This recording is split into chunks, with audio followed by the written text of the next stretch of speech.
files, especially when they're 20, 30 megabytes. And how long does it take you to back up this particular system? To back up 10 megabytes on our system takes about 2.5 minutes in a file-by-file mode. Mm-hmm. So, okay. And this is a 60 megabyte system, so you'd multiply by 6 to have to do all that, which is about 15 minutes or so. Now, what is it, and in terms of the, from a consumer standpoint, an internally mounted drive versus an externally mounted subsystem, what is the price difference, just to give a comparison? Internal subsystems range from about $399 all the way up to about $6,000 for the external subsystems. Okay. Alan, what kind of user needs that amount of capacity? I mean, you're talking about 60 megabytes or 60 megabytes here. You said the AT comes with a 20 megabyte drive. When should the consumer start thinking about needing this amount of storage? Well, the most common application for high-end, high-performance disk drives is in high-end computers. So more likely a user who's using an IBM AT, which has significantly greater performance than an XT, would be using a 60 megabyte disk. Along with the added storage capacity in this disk, you also receive better access time parameters. The disk itself performs better. You're able to get to the data quicker. And when you have more data, getting to it faster is generally one of your requirements. And so when the consumer is looking at the drive specs, they look at the seek time and latency, and those are two important factors. Well, it's a difficult process to really fully understand the specs from the standpoint that when you look at seek time is generally quoted over the capacity of the drive. So let's say average access over 60 megabytes, whereas another 10 megabyte unit will be average access over 10 megabytes, and you're not really comparing apples to apples. I see. Right. Alan, getting back to this backup problem, which is a problem, it seems to me. It still takes 15 minutes, as you say, to back up what would be on that one drive with a tape streamer. Where is that technology? Are we getting to some better backup system than tape streamers? Anybody? Well, any help? The primary thrust in tape, and streamers in particular, has been to get the cost out of the unit. And so that's been the thrust, has been able to build a less expensive, reliable mechanical system that will allow you to do large capacity backup.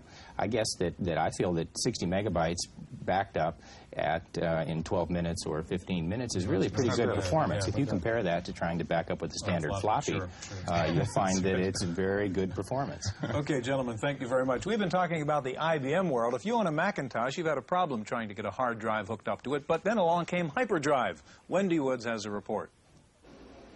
Macintosh owners are raving about the Hyperdrive, an internal hard disk for the Macintosh that increases its speed by a factor of 3, boosts its storage by 10 to 20 megabytes, and enables it to run a number of programs simultaneously. That's a tremendously easy sell. There's no question about it. It's an incredibly popular unit. We probably sell at least one Hyperdrive for every Macintosh that we sell here. It's a fantastic unit, and I can't imagine working on a Macintosh at this point without a Hyperdrive. In this demonstration, the Mac with the Hyperdrive is on the left. The one without it is on the right. You can see the difference in speed. One can't underestimate the importance of the Hyperdrive to the Macintosh, not only because it's expanded the Macintosh's capabilities, but also because it's helped the machine gain acceptance in the business community, according to General Computer's Kevin Curran. As of late, our product is getting acceptance in the Fortune 1000 companies, companies like Eastman Kodak, AT&T, GE, have purchasing Macs and Hyperdrives in small numbers, evaluating them as an alternative to the IBM personal computer standard.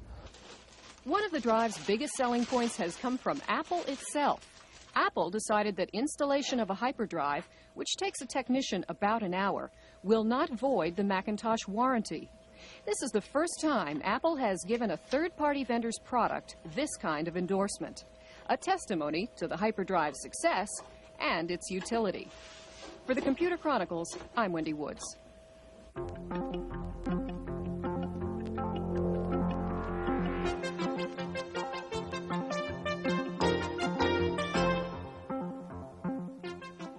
We'll talk more about hard disk drives here in the studio in just a minute. First of all, there's another alternative to the hard disk, a rather incredible invention called the Bernoulli box. We took a look at the Bernoulli box at the recent Comdeck show in Las Vegas.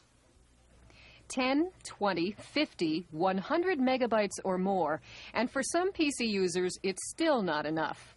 One hard disk manufacturer, iOmega, thinks it's found a solution to this data hunger by putting disks in removable cartridges and applying a technique called the Bernoulli principle. The product is based around a 200-year-old concept developed by Daniel Bernoulli the Swiss mathematician who taught us how to fly airplanes, make curveballs curve, sailboats sail. The same principles apply to the way we manage the diskette interface to the reading and writing device, the head.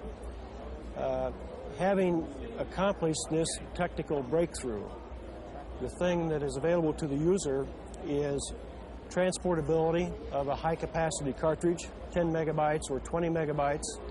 We offer the idea of exchanging and interchanging data between multiple systems so that users can share mass databases among multiple sites, multiple units within a given office complex.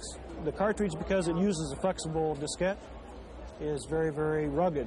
It is very tolerant of the abuse that is found in most office environments. In fact, we can be mailed across the country without special protection. The Bernoulli box also features an unorthodox read-write head meant to overcome the hard disk's most disturbing quirk, the head crash. We, in fact, are immune to head crashes on the basis that we remove air from the disk, media, and the head to maintain contact, whereas a Winchester file forces air to separate the head from the media. If we have a loss of power, we lose our head-disk interface. So the pressure that has been removed, the vacuum that was created through the Bernoulli effect, disappears, and the diskette flies away from the head. The potentially infinite capacity of a cartridge-based system is one answer to the expanding taste for more and more data storage, but at a price. This drive is at least 3 times the price of a low-end hard disk, and storing files on multiple cartridges means switching them back and forth like floppies. Finally, optical disks could present a serious challenge, offering 50 times the storage capacity of one 10-megabyte magnetic disk. As if to please everyone, Iomega and Reference Technology showed off a combined CD-ROM and magnetic storage system.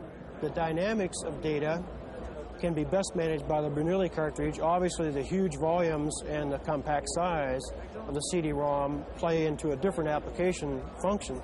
But the two, when they're brought together, then offer even an amplified capability over what either could do separately. It looks like there's still new approaches to hard disk technology. I hope so. Yeah. Now, let me introduce our new guest to you. This is Robert E. Brown, the president of Landmark Software. In addition to that, Bob's the author of a book on hard disk drives for the IBM PC. And back with us again is Alan Ebright of Priam. Bob, you've studied the hard disk phenomenon. Are we, in fact, taking over the mini-computer world with the AT and the 70-megabyte systems and things of that sort? Oh, yes, that's certainly the way things are going. Now, what kind of applications do we see? Like mini-computers, they use large database systems and so forth that really, let's say, incorporate these disks into the software. What are we doing in terms of ATs, let's say, in hard disks that really are mini-computer-like? Well, certainly database applications that eat up a tremendous amount of space. Program developers have an insatiable appetite for disk space.